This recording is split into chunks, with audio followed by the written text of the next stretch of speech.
This is problem 5 for your homework. We're working with unions, intersections, and conditional probabilities. Again, notice that the red values are when it's randomized values, so yours will look different than mine. But a computer consulting firm presently has outbids on 3 projects. Notice that it gives us a ton of probabilities, so probability of like A1, probability of A1 and A2, probability of A2 and A3, etc. And we're supposed to find the following probabilities.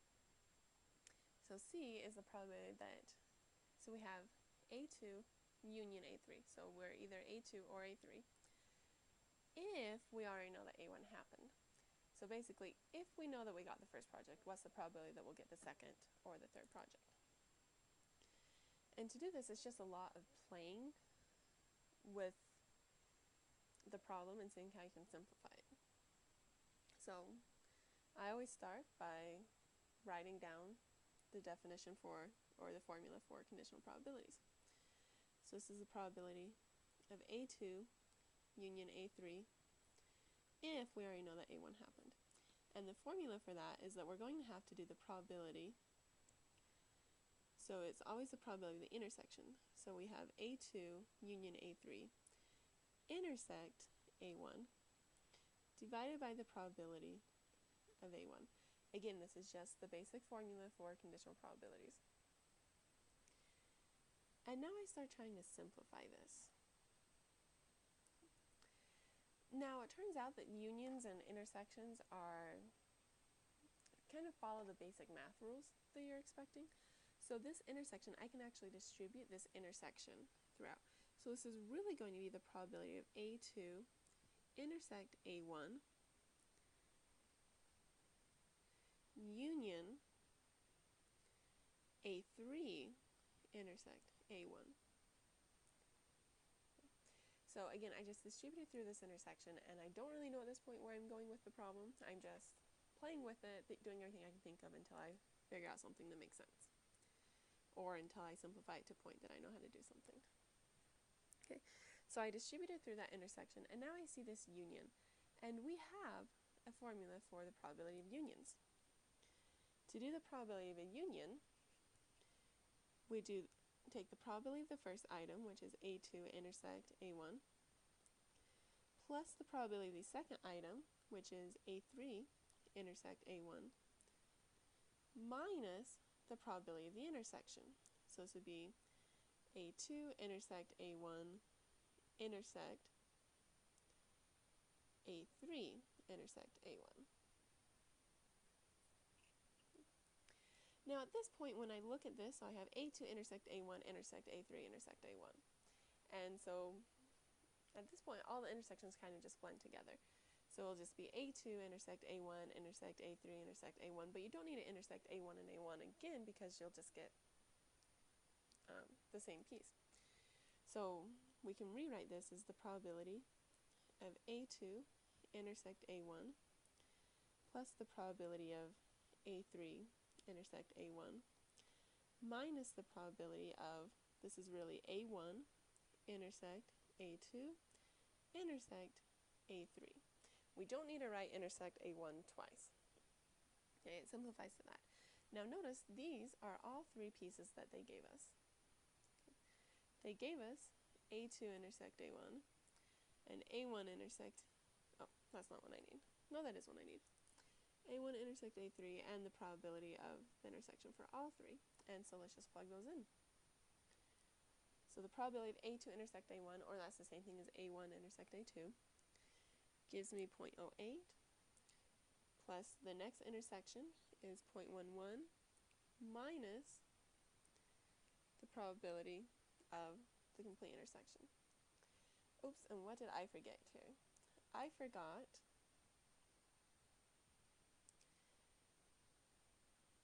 because I just got so excited as I was working. This was all just the top piece. And then when I'm done, I still need to divide by the probability of A1.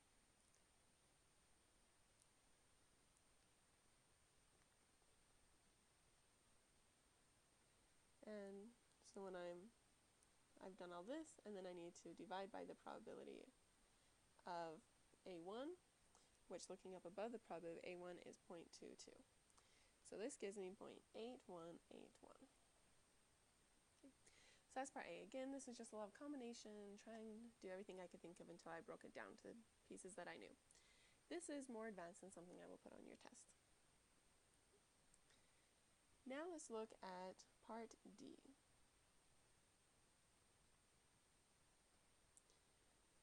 We're looking for the probability of A2 intersect A3.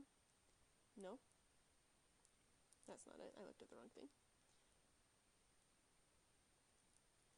We're looking for the probability of A1 intersect A2 intersect A3 if you already know that you have A1 or A2 or A3. So basically this is saying if you already know that you got one of the projects or at least one of the projects, that's what the union is, and you know you have at least one of them, what's the probability that you actually get all three? Seems like a probability you would want to know. Again, this is a conditional probability, and I always just start off by writing out the definition for conditional probabilities, just what's the basic formula. So this is going to be the probability of A1 intersect A2 intersect A3. So we have that whole piece, and then you intersect it with the given piece. So A1 union A2 union A3 divided by the probability of the given piece. So A1 union A2 union A3. Okay. Now these two pieces look kind of difficult. I'm going to pick different colors and solve each one separately and then come back and plug them in together. So let's go with green first. So let's look at the top piece, or the numerator.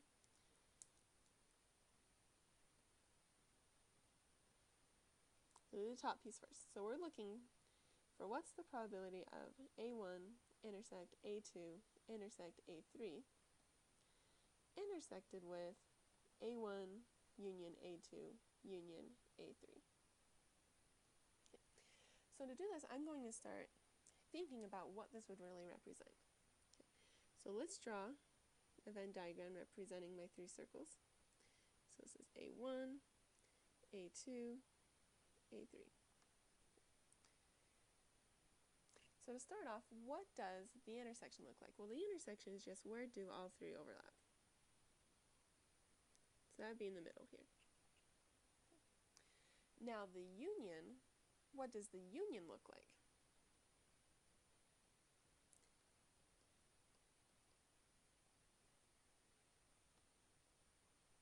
The union is absolutely everything in any one of the circles. So it looks like that. So if I take the intersection of all three and the union of all three and then I intersect both of those, now I'm looking for how do those two things overlap. So what is the overlap of the black here and the green shaded area here? It is, of course, just the middle again. So that's what you get if you intersect all of the intersections with all of the unions.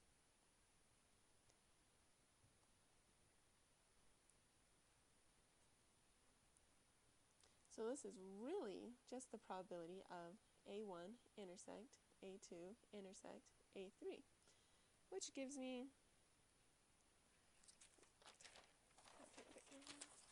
0.01.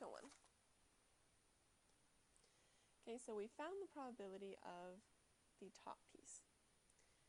Now we need to find the probability of the bottom piece.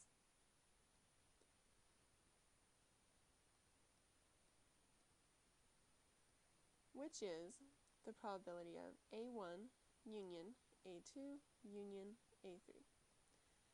And I couldn't remember if your book gave you this probability, but I figured we could try and figure it out ourselves. So we have A1, A2, A3. Let's see if we can't figure out a formula for this. Okay. So to start with, let's take the probability of A1. That'd be everything in the circle. Okay, so far we're doing good. Now let's add in the probability of A2. That would be everything in this circle. Okay. Notice though what happened here. I have double counted that intersection. So to be safe, I should subtract the probability of A1 intersect A2 because we don't want to double count that probability. Let's see. And now we need to add the probability of A3, which would be this circle. Now the problem though is, notice I double counted this intersection, so I need to subtract that out. So we need to subtract the probability of A1 intersect A3. And then notice I also double counted this intersection, so I need to subtract that intersection. So minus the probability of A2 intersect A3. Okay. Notice at this point though, I counted, so now let's focus on just the middle intersection. Okay. Notice I added it up once when I added the probability of A1, and then again when I added A2, and again when I added A3. But then let's talk about our subtractions. We actually subtracted it out once, twice, 3 times. So we added it 3 times, subtracted it 3 times, so really at this point we haven't counted the intersection in the middle at all. So what we need to do is we need to add that back in. So now I will actually add the probability of A1 intersect A2 intersect A3. Because I added it 3 times, subtracted it 3 times, so I wasn't actually counting it at all. And then we add all these numbers together. I know this is the wrong order. So those are the 3 circles that I add. These are the 3 intersections that I subtract. And then I add in the triple intersection. And I get that the total probability for the denominator is I didn't actually add that. 0.22 plus 0.26, 0.28, plus 0.8 minus 0.5.